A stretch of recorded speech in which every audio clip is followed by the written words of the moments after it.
नमस्कार मित्रांनो, जय शिवराय. तुमचं स्वागत आहे आपल्या चॅनलवर.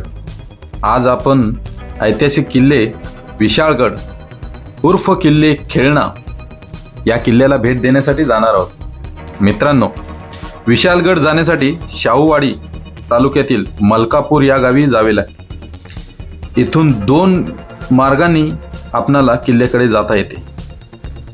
पहिला मार्ग मलकापूर आंबा मार्गे विशाळगड, हे अंतर 36 किलोमीटर आहे.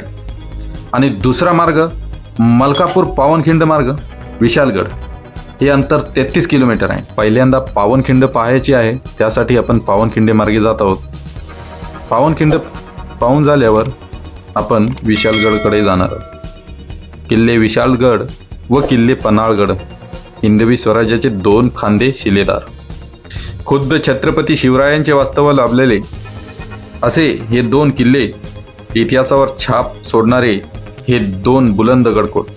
सिद्धी जोहरने पन्हाळ्याला घातलेल्या वेड्यातून जेव्हा महाराज निष्ठून पावनखिंडी मार्गे विशाळगडावर सुखरूप पोचले होते आणि त्यांना सुखरूप पोचवण्यासाठी बाजी प्रभू, फुलाजी प्रभू देशपांडे आणि त्यांच्या बांधल सैनिकांनी जो पावनखिंडीत रणसंग्राम केला, त्याच ठिकाणाची भेट आपण फार जवळून घेणार आहोत. चला तर मग.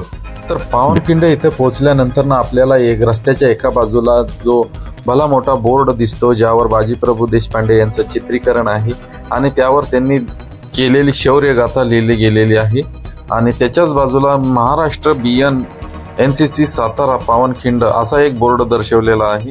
आणि रस्त्याच्या दुसऱ्या बाजूला पावनखिंड प्रवेशद्वार आहे. त्या प्रवेशद्वाराच्या पुढेच एक मोठा गोलाकार दगडी बांधकाम आहे, त्याच्यामध्ये एक ध्वज दिसतो आपल्याला. प्रवेशद्वारातून आत गेल्यानंतर ना आपल्याला काही वाहन असेल तर त्या वाहनासाठी जी एक पार्किंग पावती करावी लागते. पार्किंग पावती करून पुढे तुम्ही चालत गेला का तिथेच पुढे एक दगडी बुरुज बांधलेला दिसतो. त्या बुरुजाच्या पायऱ्या चढून तुम्ही वर गेला का एक ध्वज तुम्हाला दिसणार आहे. हा आपल्या बाजीप्रभू देशपांडे, फुलाजी प्रभू देशपांडे आणि त्यांचे बांधल सैनिक यांच्या केलेल्या कामगिरीच्या स्मरणार्थ बांधला गेलेला बुरुज आहे.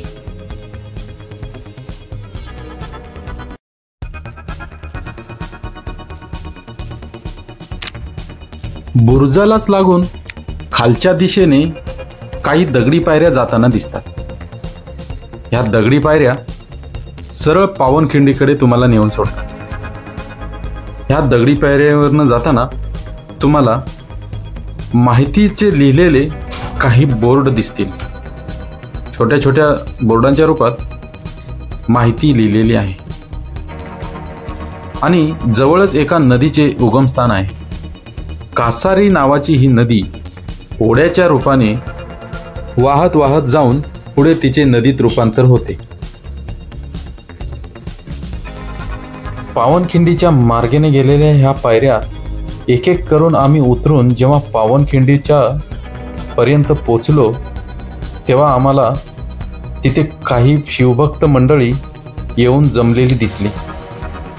त्यातली काही मंडळी त्या पावनखिंडीची शौर्यगाथा वाचून त्याबद्दलची माहिती सांगत होती. काहींनी पोवाडेही गायले आणि काहींनी वेगळी गाणीही गायली. अशा तऱ्हेने एक मनोरंजनाचा छोटासा कार्यक्रमही पाहायला भेटला आणि थोडीशी माहितीही भेटली. इथून पुढे आम्ही पावनखिंडीमध्ये जाण्यासाठी सज्ज झालो. पुढे गेलो असता आम्हाला तिथे एक लोखंडी शिडी दिसली. पावनखिंडीमध्ये जाण्यासाठी पावनखिंडीमध्ये उतरण्यासाठी लोखंडाच्या 2 शिड्या लावण्यात आलेल्या आहेत. फूट उंच अशी 25-30 फूट लावण्यात आलेली शिड्या उतरून आपल्याला ही जावं लागते या लोखंडी उंच शिडी. आणि तुम्ही उतरताना उतरून खाली गेला, उतरून पुढे गेल्यानंतर मध्ये तुम्हाला दगडांच्या शिळा, मोठ्या दगडाच्या शिळा आणि अशा असंख्य शिळा तुम्हाला दिसतील. खिंड आणि दरी माती अशी पुढे सरळ जाऊन बरेच काही दिसतं. डाव्या हाताला वळताना दिसते. ही दरीची रुंदी पहिल्या वेळेस 10 फूटच होती, पण सततच्या पाण्याच्या प्रवाहामुळे ही जवळजवळ 15 फूट झालेली आहे. अजून आतमध्ये तुम्ही गेला ही दरी पुढे तशीच पुढे वाढत राहते.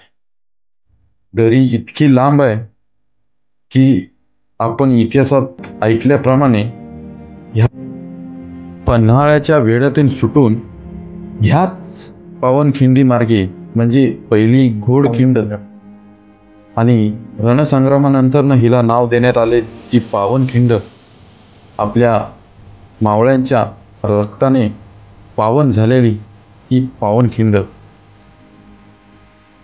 आम्ही पुढेपर्यंत जाऊन दरी पाहण्याचा प्रयत्न केला. जितक्या आतपर्यंत जाता येईल तितक्या आतपर्यंत जाऊन ह्या दरीला आम्ही पाहिलं, या खिंडीला पाहिलं आणि नंतर विशालगडावरही पोचायचं आहे. त्यासाठी आम्ही परत जाण्याचा निर्णय केला, कारण इथे जर जास्त वेळ घेतला तर विशालगड पूर्ण पाहता येणार नाही. आणि मित्रांनो, तुम्हाला जर विशालगड पाहायचा असेल तर तुम्ही पावनखिंड करून जर विशालगडला जाणार असाल तर तुम्हाला एक अख्खा दिवस लागणार आहे आणि तेवढा वेळ तुम्ही प्लॅन करूनच यायला पाहिजे. पावनखिंडमध्ये तुमचे किमान 1 तास तुमचा जातो आणि पावनखिंड ते विशालगड एक 15 किलोमीटर अंतर आहे आणि तिथून पूर्ण विशालगड पाहणे म्हणजे अर्ध्या दिवसाचं काम नाही आहे. त्यासाठी तुम्ही सकाळी इथे 9-10 पर्यंत पोचाल अशाच हिशोबाने निघा. तर वर आल्यानंतर आम्ही पुन्हा एकदा त्या पावनखिंडीतल्या समाधी स्थळाचे दर्शन घेतले. बाजी प्रभूंची समाधी आणि फुलाजी प्रभूंची समाधी ही खरं तर विशालगडावर आहे. इथे जी बांधली गेलेली आहे ती फक्त त्यांच्या स्मरणार्थ प्रतीक होती.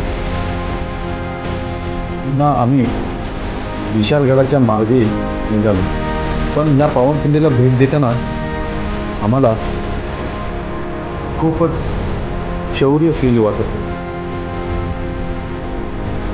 तुम्हाला शब्दात न सांगण्या इतकं असं आमच्या भावना होत्या. आपण पुन्हा भेटूया विशालगडावर. तुम्ही पाहत राहा आपला व्हिडिओ आणि लाईक करा, शेअर करा, सबस्क्राईब करा. विशालगड मार्गे पुन्हा आपण नवीन व्हिडिओ घेऊन येत आहोत विशालगडाचा. त्यामध्ये आपण पूर्ण विशालगड कव्हर करणार आहोत. तत्पूर्वी जय शिवराय, जय शंभू, जय जिजाऊ.